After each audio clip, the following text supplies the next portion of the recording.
Hello guys, तो कैसे हैं आप सभी लोग। आशा है कि सभी लोग बढ़िया होंगे। गाइस, एक ब्रांड न्यू सीरीज है जो कि सच में काफी ज्यादा डार्क और काफी ज्यादा खून खराबे से भरी हुई है। और मुझे पता है कि आपको ये स्टोरी काफी ज्यादा एक्साइटिंग लगने वाली है, क्योंकि इसके अंदर थ्रिल भर भर कर डाला हुआ है। और इस स्टोरी का जो डार्क कॉन्सेप्ट है वो सच में कुछ जरूरत से ज्यादा ही खतरनाक है। पर स्टोरी को शुरू करने से पहले अगर आप लोग चैनल पर नए हैं तो चैनल को सब्सक्राइब कर दीजिएगा, और वीडियो पसंद आती है तो वीडियो को लाइक शेयर कमेंट करना बिल्कुल भी मत भूलिएगा।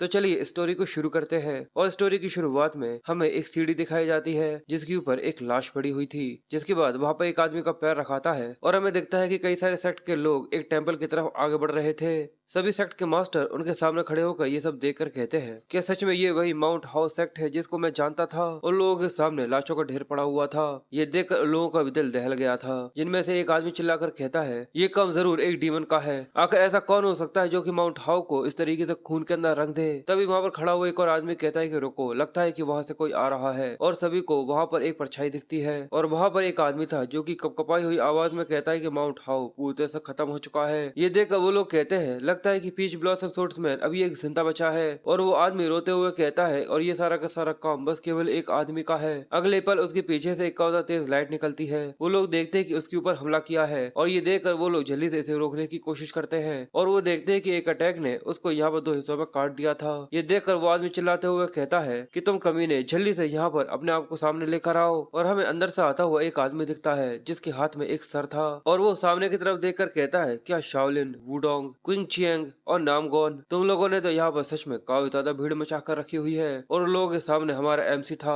और सच में वो एक साइकोपैथ है जिसने पूरे पूरे माउंट हाउ को यहाँ पर तबाह कर दिया है। वो लोग उससे कहते हैं कि चुप हो जाओ और मुझे बताओ कि आखिर तुम कौन हो, और आखिर तुमने इस तरीके का मैसेकर यहाँ पर क्यों कमिट किया है। ये सुनकर वो सिर खुजाते हुए कहता है कि मैं यहाँ पर इसलिए आया था क्योंकि मैंने सुना था कि माउंटेन हाउ के लोग सबसे ज्यादा ताकतवर होते हैं। पर वो उसका सिर आगे की तरफ फेंकता है और आगे कहता है लगता है कि जो वो रूमर्स थे वो बिल्कुल भी सच्चे नहीं थे। और वो लोग भी देखकर घबरा गए थे कि ये माउंटेन हाउ के सेक्ट लीडर का सिर है। जिसके बाद वो अपनी तलवार उन लोगों के सामने रखता है और कहता है कि तुम लोग यहाँ पर एक पैक बना कर आए हो, इसका मतलब तुम जरूर माउंटेन हाउ से भी ज्यादा ताकतवर होगे। मैंने सही कहा ना। पर सभी सेक्ट लीडर ये देखने के बाद काफी ज्यादा गुस्से में आ गए थे। वो अपने टेरिफाइंग ऑरा को रिलीज करना चालू करते हैं, चिल्लाकर कहते हैं कि हम सभी यहाँ पर तुम्हें मारने के लिए आए हैं, जिससे माउंटेन हाउ की जितनी भी लोगों की आत्मा है उन सभी को शांति मिल सके। और वो सभी एक साथ अपने सबसे ज्यादा ताकतवर हमलों से उसके ऊपर हमला कर देते हैं। और ये देखकर हमारा साइको प्रोटैगनिस्ट कहता है कि सच में ये जगह काफी ज्यादा मजेदार है। पर अगले पल वो यहाँ पर मारा जाता है। जिसके बाद हमें रियलिटी का सीन दिखाया जाता है कि असल में वो यहाँ पे एक वीआर हेडसेट पहने हुए था। जिसके बाद जैसे वो उसे निकालता है तो देखता है कि असल में वो तो अपने रूम के अंदर बैठकर यहाँ पे एक गेम खेल रहा था। वो अपने सिर को पकड़े हुए कहता है कि उनका ये कंबाइंड अटैक सच में ऐसा लगता है कि मेरे लिए कुछ जरूरत से ज्यादा ही था। और हमें वहाँ पर साइड में रखे हुए गेम के बारे में बताया जाता है, यानी मुरीम ऑनलाइन के बारे में, कि हाल ही में रिलीज हुआ ये वर्चुअल रियलिटी मुरीम गेम। ये अपनी ब्रुटलिटी के लिए जाना जाता है, जिसके अंदर तुम किसी के हाथ पैर या तक गला भी काट सकते हो। और सच में इसके अंदर काफी ज्यादा एक्सट्रीमली वायलेंस है। इसी वजह से इसके अंदर शिकायतों का भंडार पड़ा हुआ है कि जल्दी से इस सर्वर को यहाँ पर बंद कर दिया जाए। पर यहाँ पर ऐसा कोई भी गेम नहीं है जो कि इसकी तरह हो। और वो आगे कहता है कि अगली बार मुझे और भी ज्यादा खतरनाक से मेथड को इस्तेमाल करना होगा। पर वहीं पर टीवी में एक आदमी के बारे में बताया जा रहा था कि डोइडो कॉर्पोरेशन के मिस्टर हॉर्न यहाँ पर मिसिंग हो चुके हैं। ये सुनकर वो कहता है कि जरूर ये एक असेसमेंट होगा। पर वहीं उसके पीछे से हमें किसी के रोते हुए आवाज आती है कि प्लीज मेरी मदद करो। ये सुनकर हमारा एमसी, जिसका नाम बोंगसू है, वो पीछे की तरफ घूमकर देखता है और वहाँ से आवाज आ रही थी कि प्लीज मेरी मदद करो। और वो कहता है कि हाँ बिल्कुल। जिसके बाद वो खड़ा होकर अपने पीछे रखे हुए एक हथौड़े को उठा लेता है और हमें वहाँ पर वही आदमी दिखाया जाता है जो कि असल में यहाँ पर मिसिंग था। और हमें पता चलता है कि बोंगसू ने ही इसे यहाँ पर किडनैप किया हुआ था। वो रोते हुए कहता है कि प्लीज मेरी मदद करो। बोंगसू हथौड़े को अपने कंधे पर रखा हुआ बैठकर कहता है कि तुम यहाँ पर मेरी मदद चाहते हो, तुम ये चाहते हो कि मैं तुम्हारी मदद करूं। वो आदमी रोते हुए कहता है कि देखो, मुझे नहीं पता क्या कर तुमने मुझे यहाँ पर किडनैप क्यों किया है, पर सच में मैंने कुछ भी ऐसा नहीं किया। बोंगसू ये सुनकर उसके सामने कई सारी फोटोज लाकर पटक देता है। और जब वो देखता है कि उसमें उसने कई सारी लड़कियों को टॉर्चर किया था और यहाँ तक उनके हाथ पैर तक काट कर उन्हें फेंक दिया था, ये देखने के बाद वो आदमी भी शौक रह गया था। वो कहता है कि आखिर तुम्हें ये सब कहाँ से मिली। बोंगसू आगे कहता है कि अगर तुमने सच में कुछ गलत नहीं किया होता तो तुम मेरा शिकार कभी भी नहीं बनते। वो आदमी रोते हुए कहता है कि पर मैं बदल चुका हूँ, प्लीज मुझे यहाँ पर बख्श दो। वोंगसू उसका सिर पकड़कर उसे जोरदार का झटका देता है और कहता है, पर तुम तो यहाँ पर अपनी जान बख्शने के बारे में कह रहे हो। भले ही तुम यहाँ पर कुछ भी कहो, पर जो ये तुम्हारे शब्द हैं ये सुनने में कभी भी यहाँ पर पुराने नहीं होते। और ये कहकर वो अपने हथौड़े को घुमाकर उसे यहाँ पर मारने वाला था। ये देखकर वो आदमी क्या वो यहाँ पर मरने वाला है, वो पूरी ताकत लगाकर चिल्लाते हुए वोंगसू के ऊपर हमला कर देता है। इसकी वजह से वोंगसू का हथौड़ा यहाँ पर गिर गया था और वो सरकते हुए पीछे चला जाता है। जिसके बाद वो आदमी अपनी पूरी ताकत लगाकर अपने हाथों को यहाँ पर छुड़ा लेता है और गुस्से में वोंगसू को एक गाली देते हुए कहता है कि कमीने, क्या तुम्हें सच में ऐसा लगा था कि तुम मुझे यहाँ पर मार सकते हो? अब तुम हो जो कि यहाँ पर मरने वाले हो। और उसने उस हथौड़े को यहाँ पर उठा लिया था, पर ये देखने के बाद वोंगसू के चेहरे पर बस एक मुस्कुराहट दिख रही थी। वो आदमी हथौड़े को घुमाते हुए कहता है कि अब कीड़े मर जाओ, पर वोंगसू बड़े ही आराम से पीछे की तरफ कूदकर उसके अटैक को डॉज कर लेता है। और वो आदमी ये देखकर घबरा गया था कि उसकी एजिलिटी काबू जाता है। जिसके बाद वोंगसू एक मुक्का बनाकर सीधे उसके पेट पर दे मारता है, जिस वजह से उसकी बत्ती गुल हो गई थी। जिसके बाद वोंगसू गोल घुमाकर एक लात सीधे उसके मुंह पर दे मारता है और ये किक काफी जोरदार थी कि वो आदमी पीछे जाकर गिर जाता है। उसके चेहरे पर 12 पहले से ही बजे हुए थे और अब तो यहाँ पर उसकी हालत और भी ज्यादा खराब हो चुकी थी। जिसके बाद पीछे से आती हुई लाइट देखकर वो वहाँ पर रेंगते हुए जाते हुए कहता है कि मुझसे दूर रहो, मुझसे दूर रहो, मैं यहाँ पर मरना नहीं चाहता, मैं बिल्कुल भी मरना नहीं चाहता।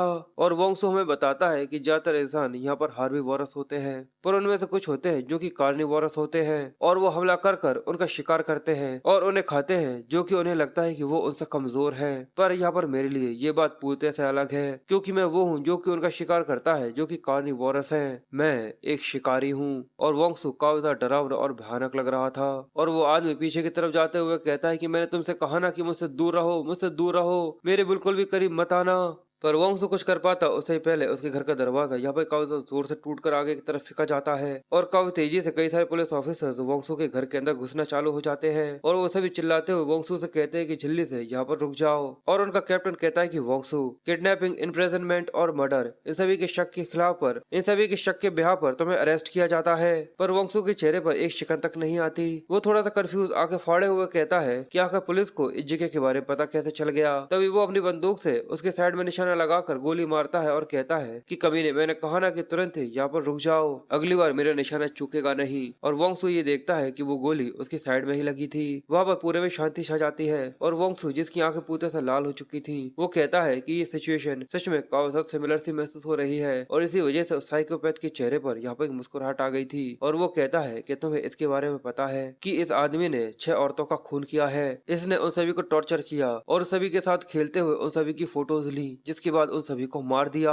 और पीछे जितनी भी लाशें दिख रही हैं उन सभी के कारनामे भी बिल्कुल इसी तरीके के थे और उन लोगों ने भी कई सारे लोगों का खून किया है। इसका मतलब ये आदमी किसी जानवर से भी बदतर है। ये कार्निवोरस हर दिन किसी आम इंसान का शिकार करते हैं। मैं तो बस एक शिकारी हूँ जो कि इनका यहाँ पर शिकार करता है और कुछ नहीं। तो क्या तुम्हें समझ में आया कि तुम्हें यहाँ पर जैसे शूट करना चाहिए वो ये है, ना कि मैं। ये एक बड़ा घटिया सा कमीना है। उसकी ये बातें सुनकर वो आदमी बहुत बुरी तरीके से घबरा गया था। उसकी आंखों में आंसू आ जाते हैं। पर वो पुलिस ऑफिसर अपनी सिगरेट को जलाते हुए कहता है कि अच्छा ऐसा है तो आखिर इसके लिए मैं क्या करूं, क्योंकि मुझे तो बस यहाँ पर एक साइकोपैथ मर्डरर दिख रहा है जिसने लोगों को किडनैप कर कर उन लोगों की जान ली है। ये सुनने के बाद वो समझ गया था। वो कहता है कि हाँ, आखिर मैं तो ज्यादा क्यों सोच रहा हूँ, मैं यहाँ पर एक कॉप से बात कर रहा हूँ जिस चीज से बिल्कुल भी फर्क नहीं पड़ता। और ये सोच कर वो अपने हथौड़े को घुमाना चालू करता है। वो कॉप ये देखकर चिल्लाते हुए कहता है कि जल्दी से यहाँ पर रुक जाओ, पर वो तो जोर से अपना हथौड़ा घुमाता है और उस आदमी का सिर फोड़ देता है। और उसी समय पर वो कॉप भी यहाँ पर अपनी बंदूक से गोली चला देता है और वो गोली सीधे जाकर वोंगसू को टकराती है, जिस वजह से उसकी यहाँ पर आंखें बंद होने लगी थी। वो मरते हुए सोचता है कि अगर दूसरी जिंदगी में फिर से मुझे ये मौका मिलता है तो मैं उम्मीद करूंगा कि वो जगह जानवरों से भरी हुई हो, जिससे मैं दिल भर कर उन सबका शिकार कर सकूं, जैसे कि वो जगह बिल्कुल मुरीम की तरह हो। जिसके बाद उसकी जिंदगी का फ्लैशबैक उसकी नजरों के सामने आना चालू हो जाता है और उसे वो सारी चीजें दिखती हैं जो कि अब तक उसने यहाँ पर करी हुई थी। जिसके बाद अचानक ही यहाँ पर एक ग्लिच जैसा महसूस होता है और अचानक हमें एक दूसरे आदमी को दिखाया जाता है जिसके चेहरे पर पानी फेंका गया था और ये देखने में बिल्कुल डोंगसू की तरह लग रहा था, पर इसकी हालत काफी ज्यादा खराब थी। और वो कहता है कि मैं जिंदा हूँ, पर डेफिनेटली वो शॉट मेरे माथे में टकराया था। उसके सामने खड़ा हुआ वो आदमी कहता है कि मुझे तो लगा था कि अब तक तो तुम यहाँ पर मर चुके होगे, पर तुम अभी भी जिंदा हो। पर उसे तो कुछ भी समझ में नहीं आ रहा था कि आखिर यहाँ पर हो क्या रहा है। और वो आदमी उसको देखकर गुस्से में कहता है कि ये कमीना, और वो उसकी कॉलर पकड़कर उसके ऊपर चिल्लाते हुए कहता है कि तुम्हें पता भी है कि आखिर यहाँ पर कितनी ज्यादा दिक्कत हुई है, मुझे तुम्हें मार्केट से यहाँ तक घसीट कर लेकर आने में। इसकी वजह से सच में मुझे यहाँ पर तुम्हें मारने का मन कर रहा है। और वो अपना मुक्का पर उसके चेहरे के सामने लाकर रोक देता है, जिसके बाद वो उसे कोने में पटकते हुए कहता है कि अब मैं तुमसे कल मिलूंगा, वैसे भी तुम एक मरी हुई लाश की तरह ही तो हो। पर डोंग सू, जिसके अंदर यहाँ पर नफरत पल रही थी, वो एक पत्थर के ऊपर हाथ रख लेता है और खड़ा होकर जैसे उसे फेंकने के लिए उस आदमी की तरफ बढ़ता है, अचानक ही उसका शरीर बहुत बुरी तरीके से दर्द होने लगा था, जैसे कि उसकी हर एक हड्डी यहाँ पर टूट चुकी हो। इसी वजह से वो फिर से जमीन पर गिर जाता है। वो कहता है कि डेविड, मेरी बॉडी। और उसे एहसास होता है कि जो उसका शरीर है वो पूरे से सूखा हुआ है। ये देखकर वो कंफ्यूज था, और जब वो अपने कपड़े उतार कर देखता है तो वो कहता है कि ये मेरी बॉडी बिल्कुल भी नहीं है। और सच में उसके शरीर के ऊपर मांस के नाम पर कुछ भी नहीं था। और वो कंफ्यूज था कि आखिर इसके ऊपर इतने सारे घाव क्या कर रहे हैं। जिसके बाद जैसे वो बाहर की तरफ देखता है तो उसकी आंखें फटी की फटी रह जाती है। वो आसपास देखते हुए कहता है कि मुझे पता है कि आखिर ये जगह कौन सी है, और इस जगह का नाम जरूर मुरीम है। और जो उसकी आंखें यहाँ पर फटी की फटी रह गई थी, अगले पल उसे एहसास होता है कि वो यहाँ पर मुरीम के अंदर आ गया है। और इसी वजह से वो यहाँ पर फूट फूट कर रोना चालू कर देता है। उसकी आंखों से आंसू यहाँ पर रुकना बंद ही नहीं हो रहे थे, पर असल में ये आंसू दुख के नहीं थे बल्कि खुशी के थे। वो रोते हुए कहता है कि मेरी इच्छा यहाँ पर सच में पूरी हो गई। और एक आवाज आती है और बताया जाता है, तुम्हारा मुरीम ऑनलाइन के अंदर स्वागत है, एक ऐसी दुनिया जहाँ पर बस केवल ताकतवर ही जिंदा रहता है। और ये जानकर वो बिल्कुल किसी पागल साइकोपैथ की तरह हंसना चालू कर देता है। और सच में ये काफी ज्यादा डरावना है। जिसके बाद हमें अगले दिन सुबह का सीन दिखाया जाता है कि एक जोरदार लात के साथ दरवाजा खुलता है और वहाँ से आवाज आती है कि सोसाम। डोंगसू के इस कैरेक्टर का नाम सोसाम है। वो कहता है मिस्टर मार्शल, और मार्शल अपनी नाक बंद करे हुए कहता है कि चलो मेरे साथ आओ, यहाँ पे कुछ है जो कि मैं तुमसे करवाना चाहता हूँ। वो कहता है क्या तुरंत? अभी तक असल में मैंने अस्पताल की पूरी साफ सफाई नहीं करी है। पर ये सुनते से ही मार्शल उसका मुंह पकड़ लेता है और कहता है कि तुम्हें ऐसा लग रहा है कि मैं तुमसे यहाँ पर पूछ रहा हूँ बस क्योंकि डाउरिंग क्लैन तुम्हें यहाँ पर रहने खाने के लिए देती है। तुम्हारे जैसे एक अनाथ लगता है बार बार अपनी औकात भूल जाता है। तुम बस एक सर्वेंट हो, तुम्हें समझ में आया? और डोंगसू उसके लिए कुछ भी नहीं कर पाता। जिसके बाद हमें एक वेपन शॉप का सीन दिखाया जाता है और वो आदमी जो कि पिछले रात हमें दिखा था, इसका नाम डोंग है, वो बोंगसू के साथ यहाँ पर आता है और ब्लैक स्मिथ उन लोगों से पूछता है कि तुम दोनों यहाँ पर आए हो, आखिर मिस्टर मार्शल कहाँ पर है? डोंग बताता है कि तुम्हें तो पता है बूढ़े आदमी, मार्शल फिनिक्स ट्रेवन के अंदर है, यानी एन के साथ फिर से। ब्लैक स्मिथ कहता है कि वैसे तो मुझे इस चीज से ज्यादा फर्क नहीं पड़ता, पर क्या बस केवल तुम दोनों ही हो जो कि यहाँ पर ये सब लेने के लिए आए हो? क्योंकि बस दो लोगों के लिए इस चीज को यहाँ से हिलाना भी काफी ज्यादा मुश्किल होगा। डोंग हंसते हुए कहता है क्या तुम्हें ये दिखाई नहीं दे रहा? यहाँ पर हमारे पास एक काफी अच्छा घोड़ा है जिसे हम इस्तेमाल कर सकते हैं। और ये कहते थे वो वोंगसू के पेट पर एक जोरदार मुक्का दे मारता है, जिस वजह से वो खांसते हुए नीचे बैठ गया था और उल्टी कर देता है। और डोंग कहता है क्या कर तुम क्या कर रहे हो, जल्दी से खड़े होकर सभी वेपन्स को इकट्ठा करना चालू करो। जिसके बाद वो वहाँ से निकलते हुए बोलता है इसके अलावा फिनिक्स ट्रेवन के अंदर मुझे भी आज यहाँ पर कुछ काम है, इसलिए देखकर ऐसा लगता है कि हमारे छोटे भाई वोंगसू को यहाँ पर सारी सारी हैवी लिफ्टिंग करनी होगी। वो ब्लैक स्मिथ जो कि ये सब देख रहा था, पर इसके लिए वो यहाँ पर कुछ भी नहीं कर सकता था।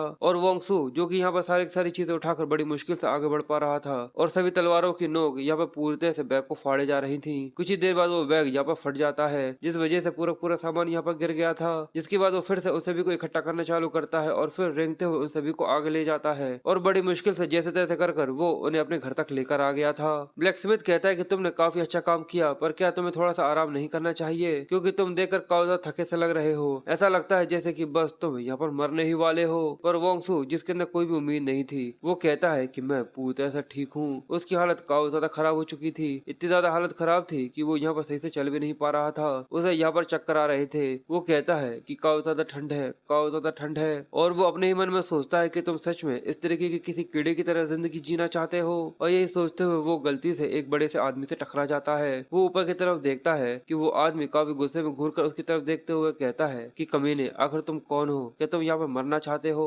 वोंगसू कपकपाई हुई आवाज में कहता है कि मुझे माफ कर दो। पर अगले ही पल वो एक जोरदार मुक्का वोंगसू के चेहरे पर दे मारता है, जिस वजह से बेचारे की हालत और भी ज्यादा खराब हो चुकी थी। और वो सोचता है कि आखिर कब और कैसे ये सारी चीजें पूरी तरह गलत हो गई। और वो आदमी रुकता नहीं है, एक जोरदार लात उसकी छाती पर दे मारता है। और वोंगसू आगे सोचता है कि जब मेरी फैमिली यहाँ पर मारी गई थी और मैं अकेले यहाँ पर सर्वाइव कर पाया था, क्या तब चीजें खराब हुई थी? और वो आदमी अभी भी यहाँ पर नहीं रुकता, वो अपनी पूरी ताकत ताकत लगाते हुए वोंगसू को अभी भी लगातार पीट रहा था और आगे सोचता है या फिर तब चीजें खराब हुई थी जब मैं डेंगरी फैमिली की गेट पर बस सर्वाइव करने के लिए नॉक किया था, या फिर मुझे लगता है कि चीजें तब खराब हुई जब इस दुनिया में मैंने जन्म लिया।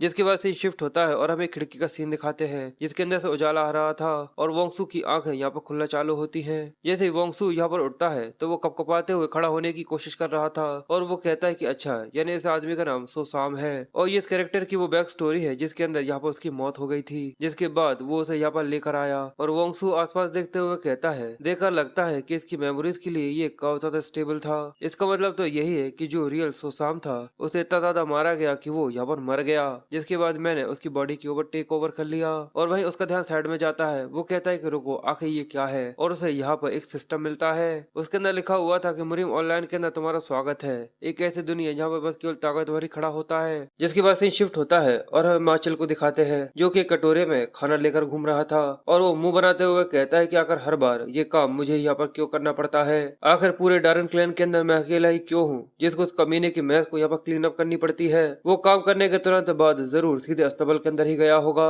और आखिर उसे डॉलन से क्यों टकराना था जो कि अपने सड़े हुए टेम्पर के लिए कुछ दिनों से ज्यादा ही फेमस है। इसी वजह से मैंने डोंग को जस्ट इन केस यहाँ पर बुला लिया था और वो चिल्लाते हुए कहता है कि डैमिट, बस इस चीज के बारे में सोचते थे ही कि मेरे जैसे ग्रेट माँ चिल को और छोटे से कीड़े की देखभाल करनी पड़ रही है। सच में इस चीज की वजह से सीरियसली मुझे ऐसा लगता है कि कभी कभी उसे यहाँ पर सच में मार देना चाहिए, पर वो इस चीज के बारे में सोचकर परेशान होते हुए कहता है कि नहीं, ये कुछ जरूर से ज्यादा ही रिस्की है। अगर गलती से मैं यहाँ पर पकड़ा गया तो सबसे पहले मेरी गर्दन ही है जिसको यहाँ पर काटा जाएगा। और मार्शल दरवाजे पर लात मार कर अंदर आ जाता और कहता है कि इस बेवकूफ की वजह से हर बार मुझे यहाँ पर इतनी सारी दिक्कतों का सामना क्यों करना पड़ता है, और वो उसका खाना ऐसे ही उसके सामने फेंक कर वहाँ से जाने लगता है। वोंगसू जो कि चुपचाप से बस उसको देख रहा था वो कहता है कि इस चीज को 2 हफ्ते हो चुके हैं जब से मैं यहाँ पर उठा हूँ और इस समय मैंने आसपास की हिमाचल की और साथ ही इस आसपास की दुनिया की सारी इन्फॉर्मेशन को इकट्ठा कर लिया है। पहली बात कि यहाँ पर रहने वाले लोग चाइनीज कैरेक्टर्स को इस्तेमाल करते हैं पर ये चाइना नहीं है, और क्योंकि ये सब इसके मार्शल आर्ट की वजह से ऐसी फैसिनेटिंग टेक्निक्स जो कि बस केवल किसी नोबल या फिर किसी फिल्म के अंदर ही पॉसिबल हो सकती है।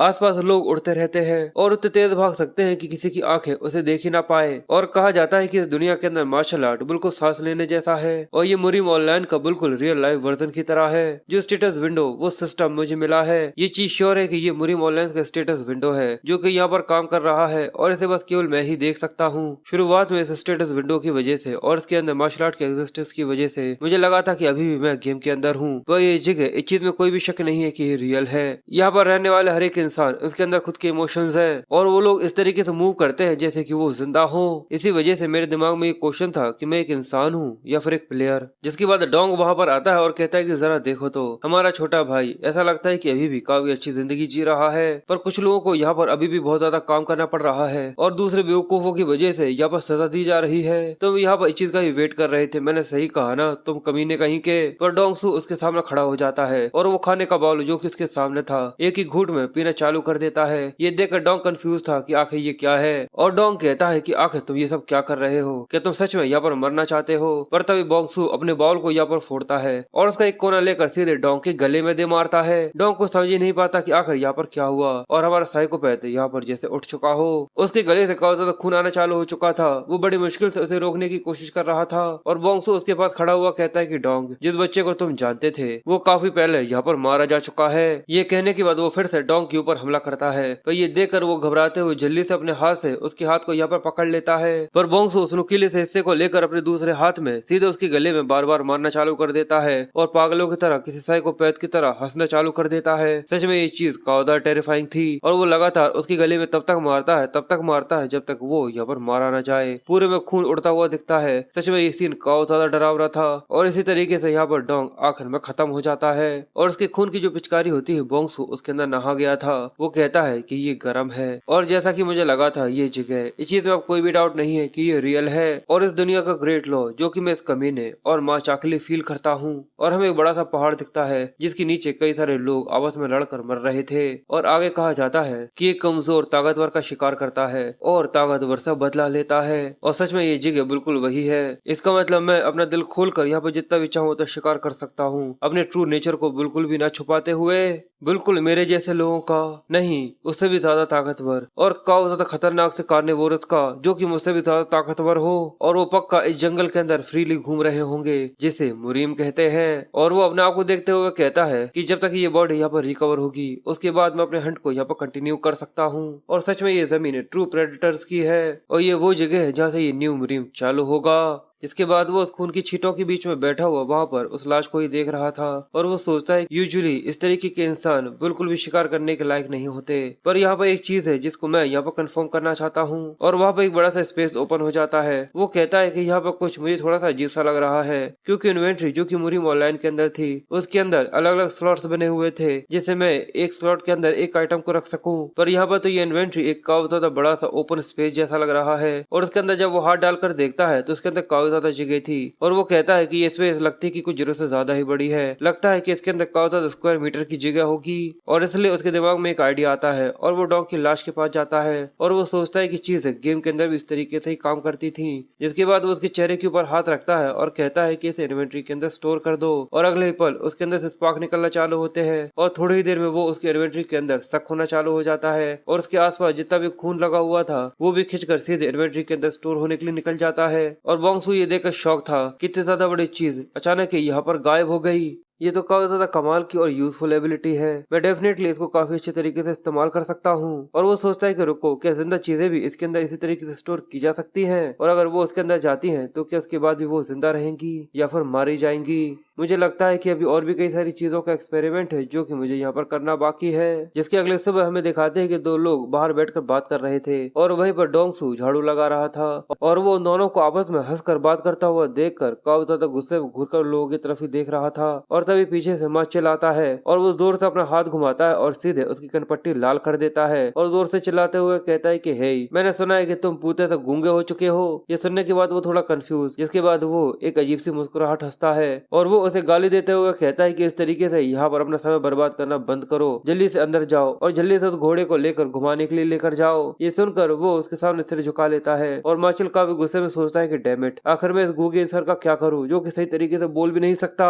डोंगसू जो कि उस घोड़े को लेकर आसपास घूम रहा था उसे वॉक कराने के लिए वो मार्केट देखता है कि मार्केट में सभी लोग अपने अपने कामों में लगे हुए थे और वो आसपास चीजों को देख रहा था, जहाँ पर कोने में उसे कुछ बच्चे दिखते हैं और वो मस्ती करते हुए डोंगसू के ऊपर पत्थर फेंक देते हैं। एक पत्थर जो कि सीधे उसके सिर से टकराता है, इस वजह से उसके सिर से खून आना चालू हो गया था और वो लोग यहाँ पर उसे चिढ़ा रहे थे, तुम तो काफी ज्यादा बड़े बेवकूफ हो। दूसरा कहता है कि मैंने सुना है कि अब तो ये यहाँ पर बोल भी नहीं सकता, पर वो अपनी बात भी पूरी नहीं कर पाते। तभी डोंगसू जब जैसे उनको घूर कर देखता है तो उसकी आंखें उन लोगों को बहुत बुरी तरीके से डरा देती है। वो लोग जैसे ही अपनी आंखें मिस कर उसकी तरफ देखते हैं तो फिर से नॉर्मल हो चुका था और बोंगसू वहाँ से जाने लगता है। ये देखकर वो लोग कहते हैं कि आखिर यहाँ पर क्या हुआ, पर फिर लगातार उसके ऊपर और भी कई सारे पत्थर फेंकने चालू कर देते हैं। इस वजह से उस घोड़े को काफी गुस्सा आ रहा था और बोंगसू जो कि अंदर से अपने गुस्से को यहाँ पर शांत करने की कोशिश कर रहा था, क्योंकि अभी वो काफी ज्यादा कमजोर था। जिसके बाद हमें मार्शल को दिखाते हैं जो कि परेशान होते हुए कहता है कि मेरे जैसा इंसान, एक ग्रेट मार्शल, वो वेपन साफ करने के लिए बिल्कुल भी नहीं रुक सकता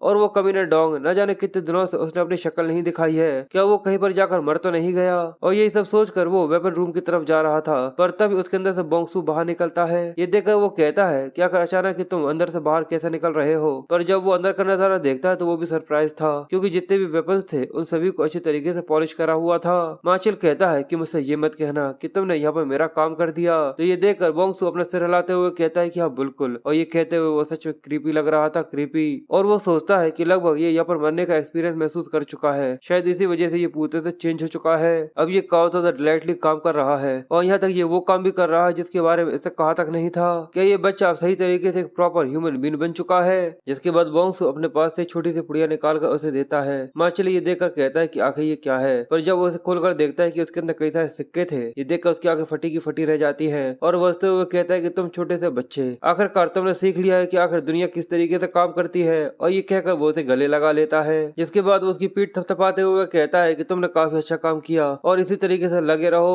पर जैसे ही मार्शल वो पैसे लेकर वहाँ से जाता है, डोंगसू की हंसी उसके चेहरे से गायब हो जाती है और वो फिर से सीरियसनेस के साथ उसे देखने लगा था कि क्या बेवकूफ है। उसे चीज का रियलाइज ही नहीं हुआ कि ये पैसे उसकी आफ्टर लाइफ में जाने से पहले इच्छा पूरी करने के लिए है और बिल्कुल हर दिन तुम्हारे सामने इस तरीके से झुकाने के बजाय तुम्हें इस चीज के बारे में पता चलना चाहिए कि आखिर फ्लेक्सिबिलिटी किस तरीके की होती है। और मार्शल जो कि पैसे लेकर आगे बढ़ रहा था, वो कहता है कि आज मेरा जेब पूरी तरह से भरा हुआ है, तो मुझे लगता है कि मुझे एंगन एंगन के बजाय चोसियो के पास जाना चाहिए। और ये सोचकर उसके चेहरे पर फिर से एक विकट सी हंसी आ जाती है। और फिनिक्स टेवरन असल में एक रेड लाइट डिस्ट्रिक्ट एरिया है, पर वो उसकी बात सुनने से पहले ही कहता है कि ठीक है, मैं आपके लिए यूजुअल आपकी अगर अगर ले आऊंगा। पर अगले ही पल वो चिल्लाते हुए कहता है, क्या रुको चोनसियोन। मार्शल लंबी लंबी सांसें लेते हुए कहता है कि हाँ, तुमने बिल्कुल सही कहा। पर ये देखकर वो आदमी पूरी तरह से चुप हो गया था। वो कहता है कि हे, आखिर तुम्हारे चेहरे पर ये लुक किस तरीके का दिख रहा है, देखो मैं बहुत सारे पैसे लेकर आया हूँ। अगले पल उसके चेहरे पर मुस्कुराहट आ जाती है। वो कहता है कि आपका बहुत बहुत शुक्रिया, तुम तुम्हारे रूम में वेट करो सेकंड फ्लोर पर, मैं जल्दी से उसे लेकर आता हूँ। जिसके बाद मार्शल अपने रूम के अंदर जाकर बैठ जाता है और वो सोचता है कि अब यहाँ पर मेरा एंटरटेनमेंट होगा। और तभी वो लड़की चोसियोन वहाँ पर आ जाती है और उसकी खूबसूरती देखकर मार्शल शौक से रह गया था। और वो कहता है कि अगर को इसकी ब्यूटी के साथ यहाँ पर जरा सा भी कंपेयर तक नहीं किया जा सकता। उसके मुंह से तो यहाँ पर लार बगरने चालू हो गई थी। वो कहता है कि आकर बैठो और वो कहती है कि रुकिए, मैं आपके लिए आपको ड्रिंक देती हूँ। वो कहता है कि बिल्कुल, मुझे शराब दो। जिसके बाद वो उससे कहता है कि अब धीरे धीरे करके मेरे पास आओ। और वहीं पर हमें कोना दिखाया जाता है। एक कोने में छोटी सी दरार बनी हुई थी, जिसके अंदर अचानक ही एक लाल आंख दिखना चालू हो जाती है। और सच में ये सीन काफी ज्यादा क्रीपी होता है। पर फिर हमें थोड़ी देर पहले का सीन दिखाते हैं, जहाँ पर मार्शल बिल्डिंग के अंदर जाने वाला था। ये देखकर वो सोचता है कि उसने यहाँ पे एक ऐसी लड़की को चुना है जो कि इसकी लड़की की उम्र की है। पर फिर भी वो पैसे को देखकर कहता है कि पर इस चीज के लिए पैसे लेना कोई पाप तो नहीं है। अगले पल उसे दरवाजे पर एक और इंसान की परछाई दिखती है। वो कहता है कि यहाँ पर तुम्हारा स्वागत है, पर उसे देखते से वो समझ जाता है। वो कहता है कि बोंगसू, हे, पर आखिर तुम्हारे जैसे गूंगा यहाँ पर कर क्या रहा है, तुम्हें पता भी है कि आखिर तुम कहाँ पर हो, जल्दी से यहाँ से दफा हो जाओ उससे पहले कि मैं तुम्हें यहाँ पे धक्का देकर बाहर निकालूं। पर वो अगले पल उसके सामने एक पोटली रख देता है और हिकलाते हुए कहता है कि अगर ये देखकर वो आदमी काफी गुस्से में उसकी तरफ देखते हुए पोटली को खोलता है। पर जब वो देखता है कि उसके अंदर कई सारे सिक्के थे, तो उसकी आंखें फटी की फटी रह जाती है। और वो खुशी खुशी उससे कहता है कि ठीक है, तुम सेकंड फ्लोर के सेकंड रूम के अंदर वेट करो, मैं जल्दी से अगर को लेकर आता हूँ। जिसके बाद बोंगसू, जो कि गुस्से में जल रहा था, वो आगे बढ़ना चालू कर देता है। और न जाने क्यों उसने अपने हाथ में यहाँ पर पट्टियां बांधी हुई थी। जिसके बाद सीन शिफ्ट होता है और हमें मार्शल का सीन दिखाते हैं, जो कि यहाँ पर इंटीमेट होने के बाद यहाँ पर काफी ज्यादा खुश हो रहा था। और वो कहता है कि ये मार्शल अभी भी इसके अंदर बहुत ज्यादा ताकत बची हुई है। और उसके पीछे हमें बोंगसू की परछाई दिखती है और उसे कुछ एहसास होता उससे ही पहले बोंगसू अपनी पट्टियों में गठान बांधकर उसके गले के आसपास यहाँ पर लपेट देता है। मार्शल को समझ ही नहीं पाता कि बोंगसू लेकर उसके गले को जोर से खींचना चालू कर चुका था। उसकी यहाँ पर सांसें रुकने चालू हो जाती है। वो कंफ्यूज था, उसका गला बहुत ज्यादा दर्द हो रहा था। वो कहता है कि आखिर तुम किस तरीके के कमीने हो। उसे पता भी नहीं था कि आखिर उसके पीछे कौन है। और बोंगसू, जो कि अपनी पूरी ताकत लगा रहा था, उसके मुंह से खून तक आना चालू हो चुका था। पर वो किसी भी कीमत पर मार्शल को यहाँ पर मारना चाहता था, इसलिए वो बार बार फड़फड़ाता है और लेकर उसे जमीन पर तक गिरा देता है। और समय के साथ मार्शल की सांसें धीरे धीरे करके बंद होने लगी थी और कुछ ही देर में जो उसकी आंखें होती है वो पूते से ऊपर चढ़ जाती है। और बोंगसू, जो कि पूरी ताकत लगा रहा था, उसे ये सब देखकर काफी ज्यादा मजा आ रहा था। उसके चेहरे पर एक क्रीपी, एक साइकोपैथिक सी मुस्कुराहट थी और वो मार्शल को मारकर काफी ज्यादा खुश हो रहा था। और वो सच में काफी ज्यादा भयानक लग रहा था। वो काफी लंबी लंबी सांसें ले रहा था कि आखिरकार उसने मार्शल को यहाँ पर मार दिया है। जिसके बाद वो साइड में लेटे हुए बिना कपड़ों के उस लड़की को देखता है, जो कि अभी भी सो रही थी। और उसको देखकर वो कहता है कि ये एक हार्वी बोरस है और ना ही इसके अंदर इच्छा है और ना ही ताकत है कि वो अपने आप की रक्षा कर सके। और यही सोचकर वो धीरे धीरे कर अपने कदमों के साथ आगे बढ़ना चालू करता है। और हमें दिखता है कि असल में वो एक कोने के अंदर से आया था, वही कोना जिसके अंदर से पहले वो यहाँ पर लोगों को देख रहा था। असल में उसने उसके ऊपर हाथ रखकर इन्वेंट्री का इस्तेमाल किया था, जिसका इस्तेमाल करते ही वो प्लैंक वहाँ से गायब हो गया था। और वो कहता है कि ये काफी ज्यादा अच्छी चीज है कि मैंने इन्वेंट्री को सही तरीके से इस्तेमाल करना प्रैक्टिस कर लिया था। सच में ये फ्यूचर हंट के लिए काफी ज्यादा ग्रेट हेल्प होने वाली है। और उसका ध्यान अपने स्टेटस विंडो के ऊपर जाता है। वो कहता है कि जैसा कि मुझे लगा था, मैंने यहाँ पर कुछ एक्सपीरियंस पॉइंट्स को गेन किया है। अगर तुम इस दुनिया में लोगों को मारते हो तो ये सिस्टम तुम्हें एक्सपीरियंस पॉइंट देता है और काफी एक्सपीरियंस पॉइंट के साथ मैं यहाँ पर लेवल अप भी कर सकता हूँ। और जैसे ही लेवल अप होगी तो मैं यहाँ पर और भी ज्यादा ताकतवर बन जाऊंगा और ताकतवर बनने से शिकार करना और भी ज्यादा आसान हो जाएगा। और जब ये शिकार करना और भी ज्यादा आसान हो जाएगा तो मैं एक्सपीरियंस को और भी ज्यादा तेजी से यहाँ पर गेन कर पाऊंगा। इसका मतलब तो यही है कि इस दुनिया के अंदर मैं इंडेफिनेटली स्ट्रॉन्ग बन सकता हूँ। जिसके बाद वो किसी साइकोपैथ की तरह अपने हाथ से एक कैमरा जैसा बनाता है और मार्शल के मरे हुए शरीर को देखता है। वो कहता है कि सच में ये कावता बड़े शर्म की बात है कि मेरे पास यहाँ पर कोई कैमरा नहीं है। जिसके बाद हमें गेट के बाहर का सीन दिखाते हैं कि वो आदमी गेट के सामने खड़ा हुआ था। जिसके बाद वो लड़की जिसका नाम अगर अगर है वो भागते हुए वहाँ पर आ जाती है। वो पूछती है क्या अभी भी वो अंदर है। वो आदमी कहता है कि आखिर तुम्हें इतना लंबा समय क्यों लग गया, जल्दी करो और अंदर जाओ। भले ही वो आदमी गूंगा है पर उसने पैसे दिए हैं, इसका मतलब वो एक कस्टमर है। वो कहती है कि ठीक है और ये कहकर वो जल्दी से रूम के अंदर चली जाती है। पर वो आदमी अभी भी काफी ज्यादा गुस्से में था और वो कहता है कि इसके अलावा क्या वो लोग वहाँ पर बच्चा पैदा कर रहे हैं या फिर कुछ ऐसा ही, इसी वजह से उसे गुस्सा आ रही थी। वो चिल्लाते हुए कहता है कि मार्शल जल्दी से अब समय पूरा हो चुका है, तुम बाहर आओ। और साथ ही चोई सोयोन से भी कहता है दूसरे कस्टमर यहाँ पर वेट कर रहे हैं तो तुम्हें बिल्कुल भी आराम करने के लिए नहीं मिलेगा। पर वहाँ से कोई भी आवाज नहीं आती। ये देखकर उसे गुस्सा आती है और वो सोचता है कि ये कमीने यहाँ पर मुझे इग्नोर कर रहे हैं। इसलिए जैसे वो फिर से चिल्लाता है अगले पल रूम से बहुत जोर से चिल्लाने की आवाज आती है। ये सुनकर वो घबराते हुए दरवाजा खोल देता है और कहता है कि क्या हुआ।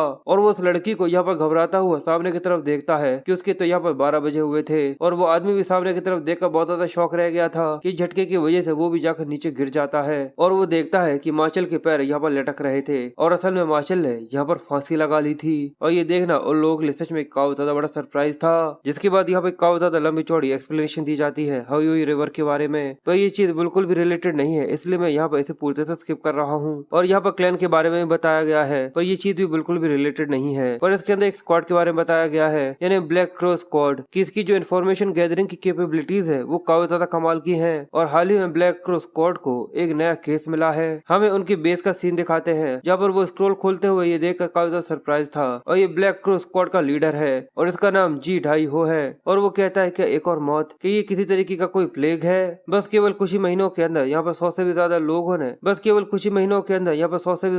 ने अपनी खुद की जान ले ली है। और हर बार ये एक सुसाइड रही है पर ये 1-2 महीने से बहुत ज्यादा हो रहा है और ये कुछ जरूर से ज्यादा ही अजीब है। और इसमें सबसे ज्यादा अजीब सी चीज तो ये है कि ये केस कुछ जरूर से ज्यादा ही परफेक्ट है क्योंकि जितने भी एविडेंसेस हैं और जितने भी कंडीशंस हैं अभी तक ऐसा कोई भी केस नहीं है जो कि सुसाइड के अलावा कहीं और पॉइंट तक गया हो। पर क्या सच में ये चीज पूरी तरह से पॉसिबल हो सकती है। और वो कहता है कि आखिर इस बार यहाँ पर कौन मारा गया है तो वो बताता है कि उसका नाम मार्शल था। और वो कहता है क्या कौन से क्लैन से, क्या तुम्हारा मतलब डारिंग क्लैन से है। और वो कहता है कि आखिर और इस इंसान ने अपने आप को यहाँ पर कहाँ पर मारा है तो वो बताता है कि उसने यहाँ पर अपने आप को फिनिक्स ट्रेवरिन के अंदर मारा है। डाइयो कहता है अगर ऐसा है तो चलो चलते हैं। पर वो आदमी कहता है कि चीज में कोई भी जरूरत नहीं है कि स्क्वाड लीडर आपको खुद अकेले वहाँ पर जाना पड़े। वो कहता है कि नहीं, मैं खुद इस चीज को देखना चाहता हूँ। जब वो लोग उस रूम के सामने खड़े हुए होते हैं तो डाइयो कहता है कि वो यही रूम था। तो वो आदमी कहता है कि बिल्कुल चोसियोल और मार्शल इसी रूम के अंदर थे। और डाइयो सोचता है कि जो ये स्क्वाड का प्लेग है मुझे लगता है कि ये किसी तरीके का कोई मर्डर का काम है। पर आखिर वो कल्प्रिट इस रूम के अंदर कैसे आकर मार्शल को मारकर जा सकता है।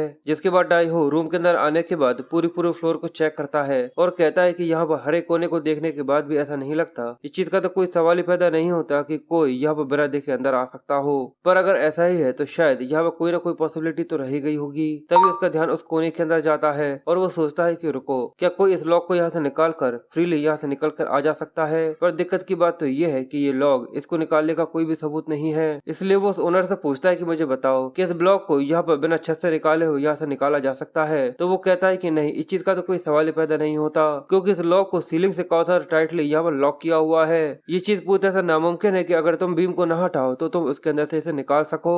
और ये सब देखने के बाद डाइयो सोचता है कि सच में ये एक सुसाइड है। और वो पूछता है कि दूसरे रूम के अंदर कोई था जब यहाँ पर मार्शल मारा गया था। तो वो बताता है कि हाँ, एक दूसरा गेस्ट वहाँ पर था उसी समय पर जब मार्शल यहाँ पर आया हुआ था। तो वो पूछता है कि आखिर वो कौन था। वो बताता है कि वो डारिन क्लैन का सर्वेंट है जिसका नाम बोंगसू है। जिसके बाद हमें बोंगसू का सीन दिखाते हैं जो कि घोड़े को वॉक पर लेकर गया हुआ था। उसका ध्यान अपने स्टेटस विंडो के ऊपर था कि लेवल अप करने के लिए उसे थोड़ा सा एक्सपीरियंस पॉइंट और चाहिए था। और वो सोचता है कि वो आदमी जिसको मैंने पहले मारा था उससे मुझे काफी सारा एक्सपीरियंस पॉइंट मिला है, उससे भी जिसको मैंने उससे पहले मारा था जरूर वो कोई मार्शल आर्टिस्ट होगा। इसका मतलब किसी स्ट्रॉन्गर इंसान को मारने से काफी ज्यादा एक्सपीरियंस पॉइंट मिलता है। पर अगर मैं अभी किसी प्रॉपर मार्शल आर्टिस्ट से लड़ता हूँ तो मैं तुरंत यहाँ पर हार जाऊंगा। यहाँ तक डारन का सबसे ज्यादा वीकेस्ट वॉरियर भी अभी मुझसे काफी ज्यादा ताकतवर होगा। अभी मुझे शिकार करने की जरूरत है जिससे मैं उस ब्रिज को यहाँ पर क्रॉस कर सकूं जो कि एक कॉमनर और एक मार्शल आर्टिस्ट के बीच में होता है, बिल्कुल वैसे ही जैसे कि मैंने कल एक को मारा था। तभी एक आदमी जोर से चिल्लाते हुए बोंगसू को आवाज देता है और उसके पीछे हमें और भी कई सारे लोगों को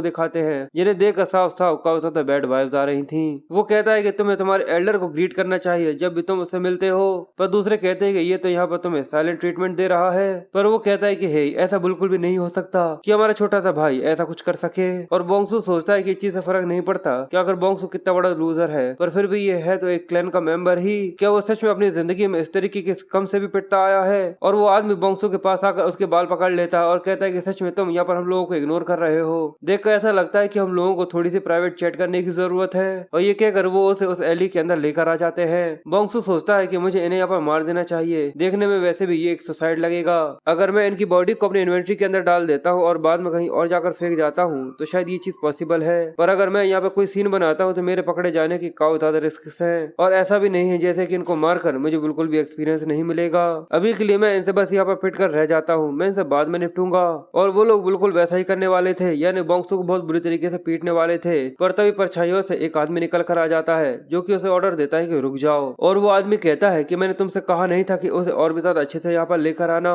और वो लोग जांग हो को यहाँ पर देखकर कहते हैं कि सर आप। बोंगसू उसे देखकर कहता है क्या जांग हो? और वो उसके घोड़े पर हाथ फेरते हुए कहता है कि सच में ये तो कितना ज्यादा अच्छा घोड़ा है। और जांग हो कहता है कि हमारे डार्क सोसाइटी के लीडर सच में एक ऐसा इंसान है जो कि घोड़ों के लिए पूरा सा पागल है। इसलिए मैं ये सोच रहा था कि अगर मैं ये घोड़ा उन्हें एज अ गिफ्ट दूं तो कितना ज्यादा अच्छा लगेगा। क्यों आखिर तुम क्या सोच रहे हो? और ये कहते हुए वो अपनी खाली नजरों से बोंगसू की तरफ देख रहा था। बोंगसू उसकी नजरों में उसकी किलिंग इंटेंट को देखकर समझ जाता है कि शुरुआत से ही उनका ये गोल था कि वो प्लान कर रहे थे कि वो मुझे यहाँ पर मारकर मेरा घोड़ा यहाँ पर ले लेंगे। पर दिक्कत की बात तो ये है कि इन लोगों ने यहाँ पर एक गलत इंसान को चुन लिया है शिकार करने के लिए। और जांगो उससे कहता है लगता है कि तुम्हारे दिमाग में कई सारी चीजें चल रही हैं, पर मैं एक ही चीज तुमसे दो बार नहीं पूछूंगा। बोंगसू कहता है अगर ऐसा है तो बस मुझे मार दो, अगर तुम यहाँ पर दो बार परेशान हो क्यों रहे हो? ये सुनकर वो आदमी कहता है कि हे, आखिर तुम कैसे बात कर सकते हो? पर बोंगसू अपना हाथ उसकी तरफ घुमाता है और साथ इन्वेंट्री के अंदर से एक खंजर निकाल लेता है। और जोंगो को समझ पाता कि आखिर यहाँ पर क्या हुआ है। उससे पहले वो खंजर सीधे उसकी गर्दन के अंदर जाकर बैठ गया था। वो सीधे अपने गर्दन को पकड़ लेता है और कहता है कि आखिर ऐसा कैसे हुआ? और उसकी गर्दन से खून रिसना चालू हो चुका था। और अगले ही पल वहाँ पर काफी तेज लाइट चमकना चालू हो जाती है। ये देखकर वो लोग काफी ज्यादा कंफ्यूज थे और बोंगसू के अंदर से काफी ज्यादा तेज लाइट निकल रही थी कि आखिर यहाँ पर क्या हो रहा है। और मुरीम ऑनलाइन के अंदर उसे कांग्रेचुलेट किया जाता है क्योंकि वो लेवल 1 से लेवल 2 पर पहुंच चुका था। और जब वो लोग सामने की तरफ देखते हैं तो बोंगसू सच में देखने में काफी ज्यादा खतरनाक और डरावना सा लग रहा था। और वो लोग ये देखकर घबराते हुए कहते हैं कि ये एक डीमन है, ये एक डीमन है, जल्दी से यहाँ से भागो। सभी लोग जल्दी से इस कमीने डीमन को यहाँ पर मार दो। वो अपनी जान बचाकर भागने की कोशिश कर रहा था और वो बस यही सोच रहा था कि आखिर वो चीज थी क्या। वो चिल्लाकर कहता है कि प्लीज मेरी कोई मदद करो। पर अगले पल पीछे से एक हमला होता है और उसका एक पैर यहाँ पर कट जाता है और तुरंत ही वो मुंह के बल नीचे गिर जाता है। जिसके बाद वो घिसट कर आगे चलने की कोशिश करता है और कहता है ऐसा बिल्कुल भी नहीं होना चाहिए था कि मैं यहाँ पर सच में मरने वाला हूँ। तुम तो लिटरली मनी बैग की तरह थे जिसे बस थोड़ा सा पीटने पर वो दूसरों को अपने पैसे दे देता है। और मैं भी तो बस यहाँ पर एक फेवर कर रहा था, बिल्कुल हर बार की तरह पैसे बनाकर। और क्या? पर डॉग्सू जो कि पीछे से आ रहा था वो अपना पैर उठाकर सीधे उसके मुंह पर दे मारता है, जिस वजह से वो आदमी यहाँ पर बेहोश हो गया था। जिसके बाद वो उसे घसीट कर वहाँ से ले जाना चालू कर देता है और साथ ही वो सोचता है कि सच में ये चीज काफी ज्यादा फ्रस्ट्रेटिंग है। ये सोच करके मैं यहाँ पे एक अजीब से दिखने वाले मॉन्स्टर के हाथों से मारा जाऊंगा। पर अगले सीन में जब उसकी आंखें यहाँ पर खुलना चालू होती है तो वो डोंगसू को देखता है जो कि कुछ कर रहा था और अचानक ही वो उठते हुए जोर से चिल्लाता है। बोंगसू की आवाज आती है, अच्छा तो तुम उठ चुके हो। वो कहता है डीमन। पर अगले पल वो पूते से चुप हो गया था क्योंकि बोंगसू उसके सामने खड़ा था। जिसके बाद वो अपने चाकू को उसकी गर्दन पर रख देता है और कहता है वो इंसान जो कि यहाँ पर टफ बनने की एक्टिंग कर रहा था, जिसको मैंने सबसे पहले मारा था, आखिर वो कौन है? वो आदमी उसकी चाकू को देखते हुए घबराया हुआ से कहता है कि तुम यहाँ पर जोंग हो के बारे में बात कर रहे हो। बोंगसू कहता है कि हाँ जोंग हो। और आखिर उसने पहले क्या कहा था? वो ब्लैक। वो कहता है कि वो ब्लैक स्नेक सोसाइटी के बारे में बात कर रहा था। बोंगसू बोलता है क्या ब्लैक स्नेक सोसाइटी? वो आदमी बताता है कि हाँ ब्लैक स्नेक सोसाइटी वो एक एक्टिव सिंडिकेट है जो कि बोंगयान के बैक एली के अंदर रूल करता है। और जोंग हो ब्लैक स्नेक सोसाइटी का एक एग्जीक्यूटिव था। बोंगसू कहता है क्या अच्छा उसका एग्जीक्यूटिव? अगर उसके बारे में सोचा जाए तो वो इंसान यहाँ पर ब्लैक स्नेक सोसाइटी के लीडर के बारे में भी मेंशन कर रहा था। वो आदमी रोते हुए कहता है कि हाँ उसने यहाँ पर ब्लैक स्नेक सोसाइटी के लीडर के बारे में भी कहा था जिसका नाम बोंग पोयोम है। बोंग पोयोम। और ये कवि ने बोंग पोयोंग का ही ऑर्डर था कि वो तुम्हें मारकर तुम्हारे घोड़े को अपने पास रख सके।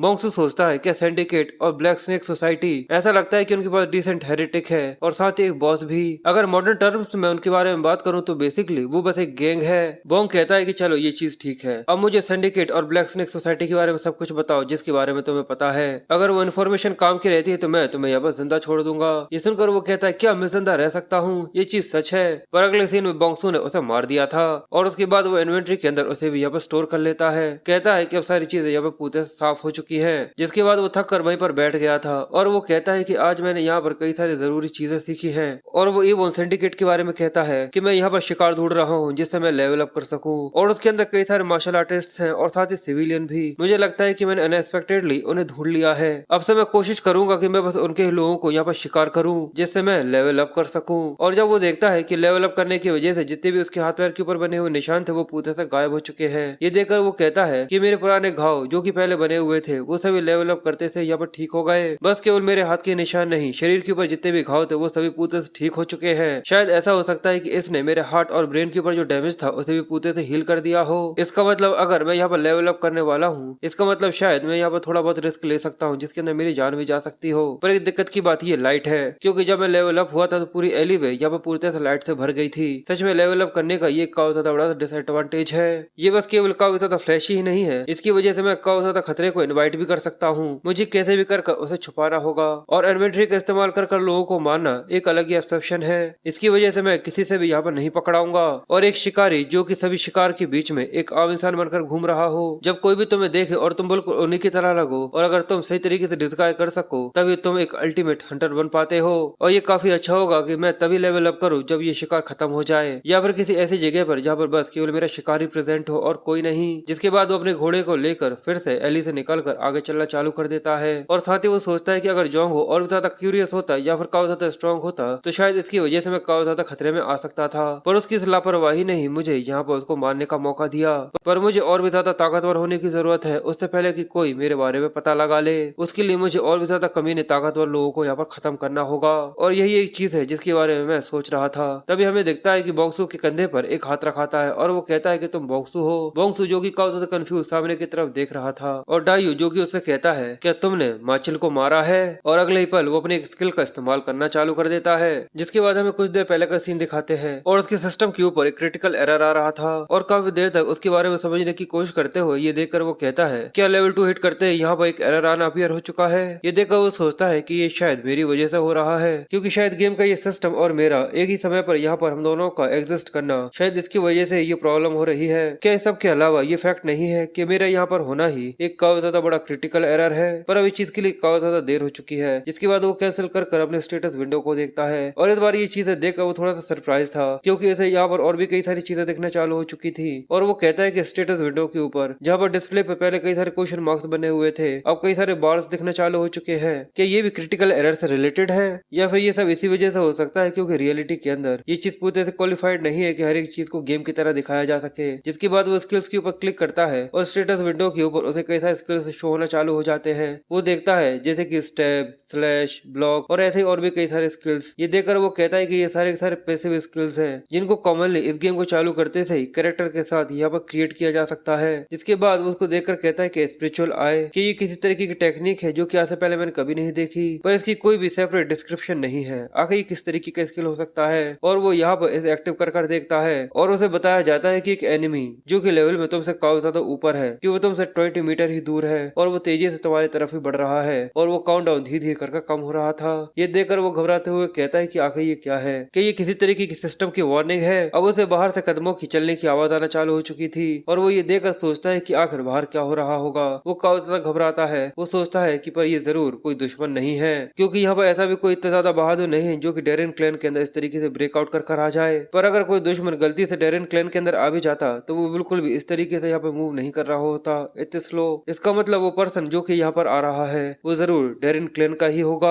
और मुझे इस चीज के बारे में नहीं पता कि आखिर हम लोगों के बीच में जो लेवल डिफरेंस है वो कितना ज्यादा है, पर वो एफर्ट्स जो कि मुझे लेवल 2 पर आने में लगे हैं उसकी वजह से मेरी जान जाते जाते बची है। इसलिए मैं समझ सकता हूँ कि सच में ये डिफरेंस काफी ज्यादा होगा, और न जाने कितने लोगों को मुझे मारना होगा जिससे मैं लेवल 10 पर पहुंच सकूंगा अगर मैं बस केवल एक आम इंसान रहूं। 1000 या फिर 10,000 शायद से। और जितने ज्यादा ताकतवर वो रहेंगे उतनी ज्यादा उनकी जिंदगी का एक डिफरेंस रहेगा। और अगर डेरेन क्लैन के अंदर से उन फिगर्स के बारे में सोचा जाए जो कि यहाँ पर आ सकते हैं, तो आखिर ऐसा कौन हो सकता है। अगले पल दरवाजा खुलता है और हमें 2 शेडोज दिखाई जाती है, और हमें डाइहो और उसका आदमी दिखता है, जिसको देखकर बोंगसू थोड़ा सा कंफ्यूज रह गया था। और डाइहो उसके पास आता है और वो उसके कंधे पर हाथ रखकर उसे कहता है कि तुम्हारा ये नाम बोंगसू है। ये देखकर वो कंफ्यूज था और वो कहता है कि तुमने ही माचिन को मारा है। ये सुनने के बाद वो सरप्राइज रह गया था। वो कहता क्या, वो हड़बड़ाना चालू कर देता है जैसे कि वो पकड़ा गया हो। पर वो यहाँ पर अपने स्किल को इस्तेमाल करता है जिस वजह से उसे यहाँ पे बहुत जोर से दर्द होना चालू हो चुका था और उसके पूरे शरीर में यहाँ पे करंट दौड़ जाता है, जिसकी वजह से बोंगसू बहुत बुरी तरीके से दर्द में करारना चालू कर चुका था और ये एनर्जी सीधे उसके डेंटेन के अंदर जाती है। और डाइहो को ये चीज साफ साफ महसूस हो रही थी कि उसका जो डेंटेन है वो पूरी तरह से खाली है और ये जानने के बाद वो अपना हाथ उसके ऊपर से उठा लेता है। बोंगसू जिसे काफी जोर से झटका लगा था वो काफी कंफ्यूज था और डाइहो ये देखने के बाद अपने आदमी से कहता है चलो यहाँ से चलते हैं। उसका आदमी ये देखकर कंफ्यूज था, वो कहता है कि कैप्टन, पर बोंगसू जो कि घूर कर काफी ज्यादा गुस्से में उसकी तरफ देख रहा था। बोंगसू का आदमी उससे पूछता है कि कैप्टन, अगर हम लोग तुरंत ही उसके पास जाकर वहाँ से क्यों आ गए? हम लोगों ने सही तरीके से उससे बात भी नहीं करी। क्या आपने कहा नहीं था कि उस लड़की के ऊपर शक किया जा सकता है? तो वो कहता है कि हाँ, मेरा उसके ऊपर शक था, इसी वजह से मैंने अपनी इंटरनल एनर्जी उसकी बॉडी के अंदर इंजेक्ट कर देखी थी कि अगर वो थोड़ा बहुत भी किसी तरीके का मार्शल आर्ट यहाँ पर प्रैक्टिस करता हो, अगर ऐसा होगा तो मुझे तुरंत ही उसके ट्रैक्स के बारे में पता चल जाएगा। तो उसका आदमी थोड़ा सा डरते हुए कहता है तो बताइए आखिर आपको क्या पता चला? वो कहता है कि वो पूरी तरह से खाली है, उसके अंदर जरा सी भी इंटरनल एनर्जी नहीं है, वो बस एक आम इंसान है जिसने जरा सा ही मार्शल आर्ट अभी तक यहाँ पर नहीं सीखा है। इसलिए वो सोचता है कि जितने भी लोग अभी तक यहाँ पर मरे हैं, क्या वो एक सुसाइड था या फिर मर्डर, मुझे समझ में नहीं आ रहा। और अगर सच में ये एक प्लेग है तो न जाने और कितने लोग होंगे जिनकी जिंदगी यहाँ पर खत्म होने वाली है। और बताया जाता है कि बोंगियों की लगातार चिंता की वजह से बोंगियान के अंदर से जो सुसाइड का प्लेग था वो पूरे से गायब हो गया, पर स्लॉथर की एक नई हवा थी जो कि बोंगियान के अंदर चलने वाली थी, जिसका अंदाजा अभी तक किसी को भी नहीं था। हमें एक टेवरन का सीन दिखाते हैं कि एक आदमी शराब पीकर जोर से अपना हाथ पटकता है और चिल्लाते हुए कहता है, क्या तुमने उस कहानी के बारे में सुना है? वो कहता है, क्या उस नेमलेस स्वर्ड्समैन के बारे में? बिल्कुल, मैंने उसके बारे में सुना है। ऐसा शायद कोई भी नहीं होगा जिसको उसके बारे में पता ना हो। लोग तो उसे यहाँ पर ग्रेट नेमलेस स्वर्ड्समैन कहने लगे हैं और लोग कह रहे हैं कि वो तो कमीने बस केवल सिंडिकेट के लोगों को ही मार रहा है। तो ये देखकर उसका साथी कहता है कि हे प्लीज शांत हो जाओ, अपनी आवाज को कम करो, उनमें से कोई तुम्हें सुन सकता है। तो वो चिल्लाकर कहता है कि उन्हें सुन ले दो। वैसे भी उन लोगों की माइटी सिंडिकेट्स में से ऐसा कोई भी नहीं है जो कि यहाँ पर उस वुल्फ के हाथों से ना बच पाए। सभी लोग धीरे धीरे कर यहाँ पर मारे ही जाएंगे। और उसका साथी कहता है कि प्लीज चुप हो जाओ, उन लोगों में से एक भी अगर यहाँ पर कोई हुआ तो सच में वो तुम्हारी जान ले लेगा। पर वो तो नशे में धुत कहता है कि अब समय हो चुका है उनके यहाँ पर खत्म होने का। वैसे भी हमारा ग्रेट नेमलेस स्वर्ड्समैन यहाँ पर आगे बढ़ेगा और धीरे धीरे कर उन सभी को कुचल कर रख देगा। और हमें दिखता है कि वहाँ पर एक आदमी अपना मुंह छुपाए हुए था, जिसके बाद वो अपनी टोपी पहनकर वहाँ से निकल जाता है और वो वहाँ से निकलकर एक बिल्डिंग की तरफ जाना चालू कर देता है। जैसे बिजली चमकती है तो ये सीन काफी ज्यादा एपिक लगता है। जिसके बाद हमें ब्लैक स्नेक सोसाइटी के गेट का सीन दिखाते हैं कि वहाँ पर जो उनका आदमी था वो सो रहा था। तभी पीछे से एक दूसरा आदमी आता है जो कि उसकी टपली बजाते हुए कहता है कि हे, आखिर तुम यहाँ पर ऐसे समय पर कैसे सो सकते हो? वो कहता है कि मुझे माफ करना। तो वो चिल्लाकर कहता है कि अपने आप को संभालो, क्या तुम्हें पता नहीं है कि वो नेमलेस हीरो पूरे में रैम्पेज मचा रहा है? उसने पहले ही हमारे 3 राइवल सेक्ट्स को पूरी तरह से खत्म कर दिया है, अब बस केवल हम ही यहाँ पर अकेले बचे हुए हैं। वो कहता है अच्छा अगर ऐसा है तो। ये सुनकर वो आदमी गुस्से में कहता है, तो कमीने, क्या तुम्हें समझ में नहीं आ रहा? वो कभी भी हमारे ऊपर भी हमला कर सकता है। पर वो ये कहता ही है कि जो उसका साथी था उसका सर कटता है और वो यहाँ पर मारा जाता है। वो ये देखकर कहता है कि ऐसा नहीं हो सकता, क्या नेमलेस हीरो? पर अगले पल पीछे से वो आता है और उसका भी गला काट कर उसे यहाँ पर मार देता है और उस आदमी का सिर टिप्पे खाते हुए सीढ़ियों से नीचे जाता है, जहाँ पर उसके साथी का सिर पहले से ही पड़ा हुआ था। जिसके बाद बोंगसू दरवाजा खुलता है और धीरे से अंदर आ जाता है और फिर ग्राउंड में अंदर चलना चालू कर देता है। पर अगले पल उसके ऊपर वहाँ पर एरोज की बारिश हो जाती है। ये देखकर वो जल्दी से कूदते हुए पीछे हो गया था और अपने आप को डिफेंड करने की कोशिश करता है। और वो अपने सामने कई सारे लोगों को देखता है जो कि वहाँ पर खड़े होकर उसी का इंतजार कर रहे थे। उन लोगों का लीडर कहता है कि नेमलेस रैट, हमें पता था कि तुम यहाँ पर जरूर आओगे। और अब बोंगसू का सामना यहाँ पर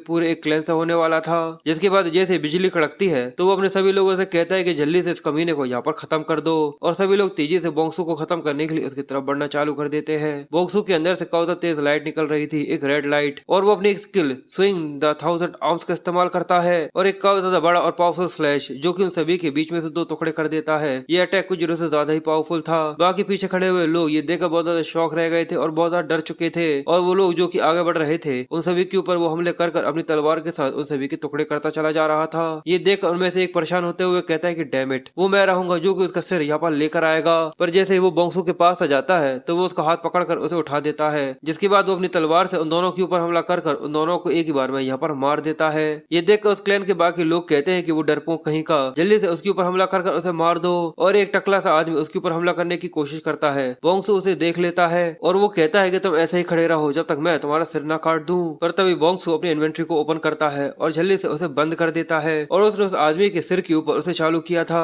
ये देखकर वो शौक थे कि आखिर उसकी ब्लेड उसके पीछे कैसे आ सकती है। पर बोंगसू को पता था कि ये उसकी इन्वेंट्री है। पर तभी एक आदमी उसके ऊपर तलवार फेंक कर उसे यहाँ पर घायल कर देता है। बोंगसू बोंगसू जमीन पर आकर बैठ गया था। ये देखकर वो हंसते हुए कहता है कि आखिरकार मैंने तुम्हें यहाँ पर सबक सिखाई दिया। मैंने सही कहा ना, तुम बिल्कुल इसी तरीके से मेरे लड़कों को यहाँ पर काट रहे थे। तो मुझे लगा था कि तुम किसी तरीके का कोई मॉन्स्टर हो सकते हो, पर तुम तो बस एक आम इंसान हो और कुछ नहीं। एक इंसान जिसे हम लोग यहाँ पर मार सकते हैं। और उन सभी के चेहरे पर एक मुस्कुराहट आ जाती है, क्योंकि आखिरकार वो लोग यहाँ पर बोंगसू को मारने वाले थे। पर बोंगसू फिर से खड़ा हो जाता है और वो अपनी टोपी को नीचे जैसे गिराता है तो ये देखकर वो लोग घबराते हुए कहते हैं कि रुको, आखिर ये इंसान यहाँ पर हंस क्यों रहा है। और हमें दिखता है कि बोंगसू जो कि पूते से एक साइकोपैथ था, वो सच में देखने में काफी ज्यादा डरावना लग रहा था। और वो दोनों ही तलवारों को लेकर काफी ज्यादा तेजी से उन लोगों की तरफ बढ़ना चालू कर देता है। और हमें उन दीवारों के पीछे एक टूटा फूटा सा एक रूम दिखाते हैं जहाँ पर एक आदमी छुपा हुआ था। वो कहता है कि वहाँ पर चीखों की आवाज आ रही है, वो कमी नहीं हो रही। ऐसा लगता है कि हम सभी सच में एक इंसान के हाथों यहाँ पर मारे जाएंगे।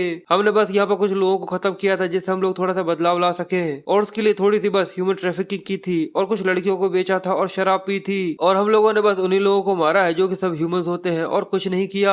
और सच में इस दुनिया में मुझसे भी काफी ज्यादा बेकार लोग हैं। तो आखिर हम लोगों के साथ ऐसा क्यों हो रहा है? जो लोग हमसे ताकतवर है उनको यहाँ पर टारगेट क्यों नहीं किया जाता? इसलिए वो परेशान होते हुए कहता है कि डैम इट, अगर ऐसा ही चलता रहा तो मैं तो यहाँ पर मारा जाऊंगा। और हमारे पीछे लीडर का स्टेट है जहाँ पर वो आराम कर रहे हैं। ठीक है, टेंशन मत लो, मैं उसे यहाँ पर खत्म कर दूंगा। वैसे भी यहाँ पर अंधेरे में हमारे पास काफी ज्यादा एडवांटेज है। और जैसे ही वो लोग गेट से किसी को आता हुआ देखते हैं तो वो आदमी चिल्लाते हुए कहता है कि जल्दी से उसके ऊपर हमला करो। और कई सारे एरोज को सीधे उसकी तरफ फेंक दिया जाता है और इसकी वजह से ऐसा लगता है जैसे कि वो यहाँ पर मारा गया हो। वो आदमी पत्थर के पीछे से देखता है, क्या वो यहाँ पर मर चुका है? पर अगले ही पल उसके एक साथी का गला यहाँ पर कट जाता है। वो लोग शॉक थे, जिसके बाद धीरे धीरे करके जितने भी लोग थे उन सभी के भी गले कटना चालू हो जाते हैं और पूरे में खून ही खून फैल गया था। और वो आदमी जो कि ये सब देख रहा था वो कहता है कि हे, ऐसा बिल्कुल भी नहीं हो सकता। क्या तुम सभी के सभी यहाँ पर मारे गए? क्या तुम वही नेमलेस हीरो हो या फिर कुछ ऐसा ही? पर आखिर तुम हमारे साथ ऐसा क्यों कर रहे हो? आखिर हम लोगों ने यहाँ पर तुम्हारा क्या बिगाड़ा है? पर जब बोंगसू उसकी तरफ देखता है तो उसकी आंखों में कुछ भी नहीं दिखता और अगले ही पल वो उसके ऊपर भी हमला कर उसका भी गला काट देता है। और वो कहता है कि बस केवल एक ही चीज है जो कि मैं यहाँ पर चाहता हूँ, और वो है तुम्हारी जिंदगी। और हमें दिखता है कि पूरे एरिना में जितने भी लोग थे वो सभी यहाँ पर मारे जा चुके थे। और ये सीन सच में काफी ज्यादा टेरिफाइंग था। जिसके बाद बोंगसू आगे की तरफ बढ़ना चालू करता है और कहता है कि बस अब केवल एक ही इंसान है जो कि यहाँ पर बचा हुआ है, यानी ब्लैक स्नेक सेक्ट का लीडर। जिसके बाद हमें कुछ समय पहले का वो सीन बताता है कि पहले उसने व्हाइट टाइगर यूनिट के ऊपर हमला किया।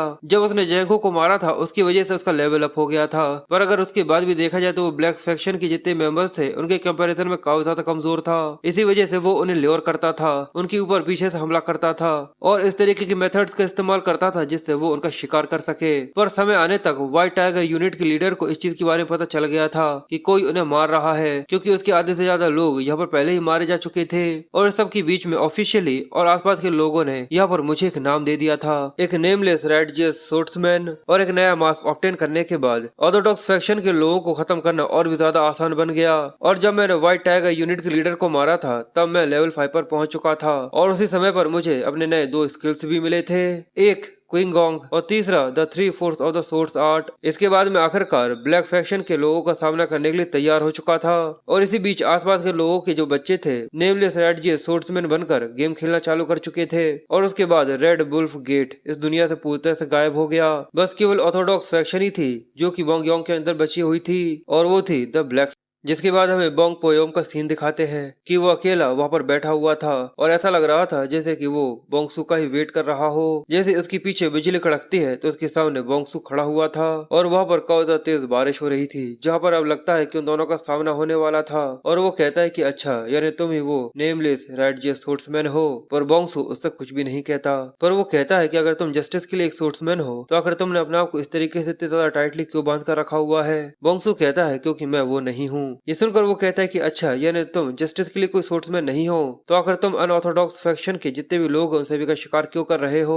बोंग मुस्कुराकर कहता है क्योंकि मैं कोई रेडजियस सोर्ट्समैन नहीं हूँ। ये सुनकर वो थोड़ी देर के लिए तो कंफ्यूज था, पर फिर वो हंसना चालू कर देता है और कहता है क्या, यानी तुमने सभी को यहाँ पर धोखा दे दिया? पर बोंगसू कहता है कि मैंने किसी को भी धोखा नहीं दिया, उन्हें सिंपली खुद ही चीज के ऊपर यकीन कर लिया जिसके ऊपर वो यकीन करना चाहते थे। वो कहता है कि सच में तुम काफी ज्यादा कमाल के इंसान हो, भले ही मुझे लाशों की एक नदी यहाँ पर पार करनी पड़े, पर फिर भी मुझे इस चीज का पछतावा नहीं होगा। अब चलो आ जाओ, वैसे भी तुम अगर नेमलेस स्पोर्ट्समैन हो या फिर नहीं, पर तुम बस मुझे यहाँ पर मारने के लिए आए हो तो सारी चीजें पूरे से एक जैसी हैं, तो चलो मुझे दिखाओ कि आखिर तुम्हारे पास क्या है। और ये कहकर बोंग पेयोंग उसके ऊपर हमला करने के लिए आगे बढ़ने लगता है और ये देखकर बोंग सू भी उसकी तरफ अपनी लाल डरावनी सी आंखों के साथ आगे बढ़ना चालू कर देता है और उन दोनों की ताकतें ऐसा लग रहा था जैसे एक दूसरे से टकरा रही हो। और अचानक ही पूरा पूरा समय यहाँ पर रुक जाता है और जैसे ही पानी की एक ड्रॉप नीचे गिरती है, अगले पल बोंग सू अपनी तलवार घुमाता है और वो भी अपनी तलवार घुमाता है और उन दोनों की तलवारें ही एक दूसरे से टकराना चालू कर चुकी थी। उन दोनों की तलवारें एक दूसरे को पीछे की तरफ धकेल देती हैं, पर फिर से वो दोनों एक दूसरे के ऊपर हमला करना चालू करते हैं। खून उड़ता है और फिर से वो दोनों एक दूसरे के ऊपर हमला करते हैं। उसने बोंग सू को यहाँ पर घायल कर दिया था। ये देखकर वो थोड़ा सा कंफ्यूज था। वो कहता है कि फिर से एक ओपनिंग और वो बोंग सू के ऊपर फिर से हमला कर देता है। कहता है कि ये कुछ से ज्यादा ही शॉर्ट है, ये वहां तक नहीं पहुंच पाएगी। पर अचानक ही बोंग सू के हाथ पर फिर से एक हमला होता है। ये देखकर वो कंफ्यूज था कि आखिर ऐसा कैसा हो सकता है और वो इससे बचने की कोशिश करने के लिए पीछे की तरफ होता है और उसकी तलवार घूमकर फिर से उसके पास चली जाती है। ये देखकर बोंग सू काफी ज्यादा कंफ्यूज था कि आखिर उसने उसके हाथ को इस तरीके से घायल कैसे कर दिया। और बोंग पेयोंग ये देखकर हंसते हुए कहता है कि जैसा मुझे लगा था कि तुम्हारी बॉडी पूरे परफेक्ट कंडीशन के अंदर नहीं है। और ये कहकर वो फिर से बोंग सू के ऊपर हमला करने के लिए आगे बढ़ने लगता है और जैसे वो फिर से उससे अपनी तलवार टकराता है तो ऐसा लगता है जैसे कि कोई सांप यहाँ पर बार बार उसकी तरफ कुंडली मारने के लिए आ रहा हो। और ये देखने में सच में काफी ज्यादा डरावना था, क्योंकि जब जब उसकी बोंग सू से तलवार टकरा रही थी, ये देखकर वो कंफ्यूज था कि वो जानबूझकर बार बार उसकी घायल इंजरी के ऊपर यहाँ पर बार बार निशाना लगा रहा है और अगर इसी तरीके से चलता रहा तो डेफिनेटली मैं यहाँ पर मारा जाऊंगा और अगर मैं यहाँ पर अपने फ्लैश को सेक्रीफाइस भी कर देता हूँ तब भी ऐसा नहीं हो पाएगा। और वो ये देखकर कहता है क्या कर इस लड़ाई के बीच में तुम्हारे दिमाग में क्या चल रहा है। और जब वो बोंग सू के ऊपर हमला करता है तो बोंग सू जैसे उसे रोकता है तो ये देखकर वो मुस्कुराते हुए कहता है कि मैंने तुम्हें पकड़ लिया। और अगले पल बोंग सू के सामने उसकी तलवार का ट्रू फॉर्म आता है, क्योंकि अगले पल वो पूरे तक खुल चुकी थी, बिल्कुल किसी सांप की तरह और बिल्कुल किसी विप की तरह उसके हाथ के ऊपर यहाँ पर जकड़ जाती है। और ये देखकर वो कहता है क्या एक विप सोर्ड। और अगले पल उसका एक हाथ यहाँ पर कट जाता है और बोंग सू को इस चीज का बिल्कुल भी अंदाजा नहीं था और उसे इस चीज की वजह से काफी ज्यादा दर्द हो रहा था। ये देखकर वो हंसते हुए कहता है कि सच में ये काफी ज्यादा इफेक्टिव है और तुम्हारी शक्ल देखकर समझ में आ रहा है कि ये तुम्हारा पहली बार है कि तुमने किसी विप सोर्ड का सामना किया हो। पर बोंग सू को काफी गुस्सा आ रहा था कि उसके पेट पर अपनी लात को रखता है और अपने स्किल क्विंग गॉन्ग का इस्तेमाल करते हुए काफी जोर से उसे जोर का धक्का देता है। इससे जाकर वो सीधे अपनी बिल्डिंग से टकराता है और पूरे में धुआं धुआं हो जाता है और इससे बोंग सू को थोड़ा सा मौका मिलता है जिससे वो अपने आप को यहाँ पर संभाल सके। पर वो यहाँ पर ये चीज देखकर काफी ज्यादा शौक से रह गया था, क्योंकि बिल्कुल सांप की तरह ऐसा लग रहा था कि उसके अंदर से कई सारे सांप की परछाइयां निकल रही हो और ये उसके अंदर से निकलने वाला किलिंग इंटेंट था। और वो निकलते हुए कहता है कि प्रैक्टिकली ट्रू प्रैक्टिकली तुमने अपनी बॉडी पार्ट को एज अ बेट इस्तेमाल करने में जरा सी भी हेजिटेशन नहीं दिखाई। ये किसी मार्शल आर्टिस्ट का बिल्कुल भी लड़ने का तरीका नहीं है, ये किसी असैसिन का या फिर किसी शिकारी का तरीका है। बोंग सू ये देखकर पूरे से चुप था और वो कहता है क्या तुम्हें इस चीज के बारे में पता है कि कभी भी किसी मार्शल आर्टिस्ट के साथ तुम्हारा जिंदगी और मौत का सामना होता है तो जितनी चीजें तुम छुपा कर रखते हो उतनी ज्यादा तुम एडवांटेज में रहते हो। और मैंने यहाँ पर कई सारी चीजें छुपाई हैं और तुम्हारे पास यहाँ पर कुछ भी छुपाने के लिए नहीं है और यही तुम्हारा सबसे ज्यादा बड़ा फ्लॉ था।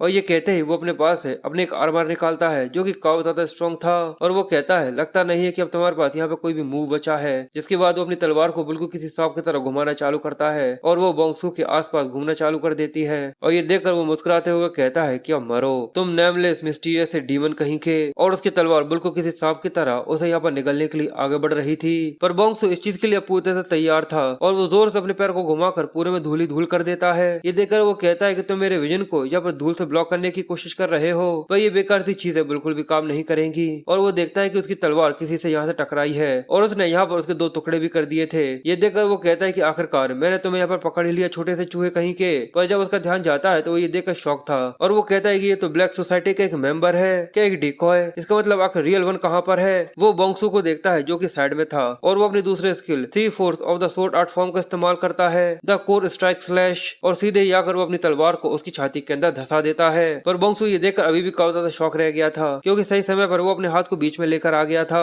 और बोंग सू ये देखकर बोलता है कि ये तुरंत ही अपने हाथ को बीच में लेकर आ गया जिससे ये अपने दिल को यहाँ पे ब्लॉक कर बचा सके। और वो बोंग सू के ऊपर हमला करते हुए कहता है कि ये चीज इतनी भी ज्यादा जल्दी खत्म नहीं होगी। जिसके बाद वो फिर से अपनी तलवार को घुमाते हुए उसके ऊपर हमला करता है। ये देखकर बोंग सू अपनी तलवार को बाहर निकाल कर उसे बचने की कोशिश कर रहा था, पर वो उसकी तलवार को पकड़ते हुए कहता है कि तुम्हें क्या लगता है कि अगर तुम कहाँ जा रहे हो, तुम यहाँ से कहीं पर भी नहीं जा सकते। पर वो फिर से अपनी इन्वेंट्री का इस्तेमाल करता है और अगले ही पल उसके सामने और भी कई सारे लोगों की शक्ल आ गई थी और भी कई सारे चेहरे आ गए थे और जितने भी लोगों की लाश उसके सामने आती है वो सभी के यहाँ पर टुकड़े टुकड़े कर देता है। उसकी तलवार हर एक के 2 टुकड़े कर चुकी थी। ये देखकर वो काफी ज्यादा शौक था, क्योंकि वहाँ पर पूरे में लाश ही लाश फैल जाती है। और ये देखकर वो कंफ्यूजन के साथ सोचता है कि आखिर अचानक यहाँ पे इतनी सारी लाशें कैसे आ गई जिससे वो यहाँ पर मेरी तलवार को रोक सके। आखिर ऐसा कैसे हो सकता है? क्या उसने अपने स्लीव में और भी कई सारी चीजें छुपा कर रखी हुई है? इसके बाद वो बोंगसू को आसपास देखने लगता है और ये देखकर उसे गुस्सा आ रहा था क्योंकि पूरे में लाशें तो पड़ी थी पर बोंगसू कहीं पर भी नहीं दिख रहा था। और ये देखकर वो चिल्लाते हुए कहता है कि तुम छोटे से कमीने कहीं के, क्या आखिर तुम कहाँ पर छुप कर बैठ गए? और ये कहकर वो अपनी तलवार को घुमाता है और कहता है कि तुम पूरा सा पागल हो। पर तभी एक एरो आता है जिसे वो अपनी तलवार से यहाँ पर ब्लॉक कर लेता है और कहता है कि इस तरीके की घटिया से ट्रिक्स खेलना बंद करो। पर तभी दूसरी तरफ से भी एक एरो आता है जिसे वो सही समय पर देख लेता है, पर इसकी वजह से वो काऊ डर गया था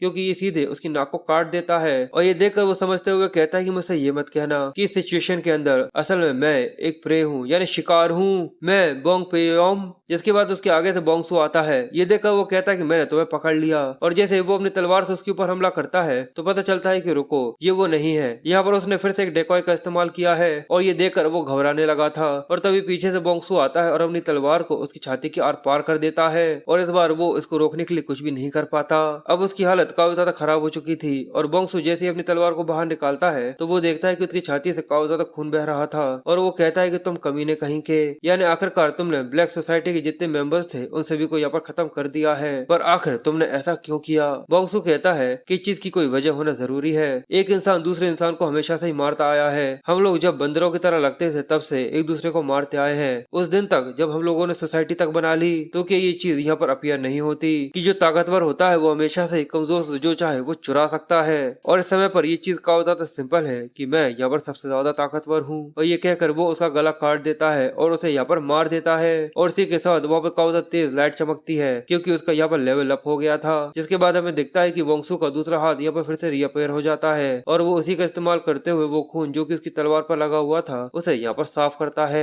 और वो सोचता है कि बोंगयोन के अंदर जितने भी ब्लैक सोसाइटी के मेंबर्स थे उन सभी को पूरी तरह खत्म कर दिया गया है। अब मुझे अपने नेक्स्ट स्टेज की तरफ बढ़ना चाहिए क्योंकि जो जितना ज्यादा ताकतवर रहेगा उसका शिकार करना उतना ही ज्यादा मुश्किल होगा। अब मुझे मुरीम की जिंगहू की तरफ बढ़ना चाहिए। और इसी तरीके से बिजली कड़कती है और हमें काफी ज्यादा दूर का एक सीन दिखाया जाता है कि कई सारे सोल्जर्स के बीच में उनका एम्परर यहाँ पर बैठा हुआ था और वो उन लोगों से पूछता है कि आखिर ऑर्थोडॉक्स डेमोनिक वॉर को चालू होने में और कितना लंबा समय लगने वाला है।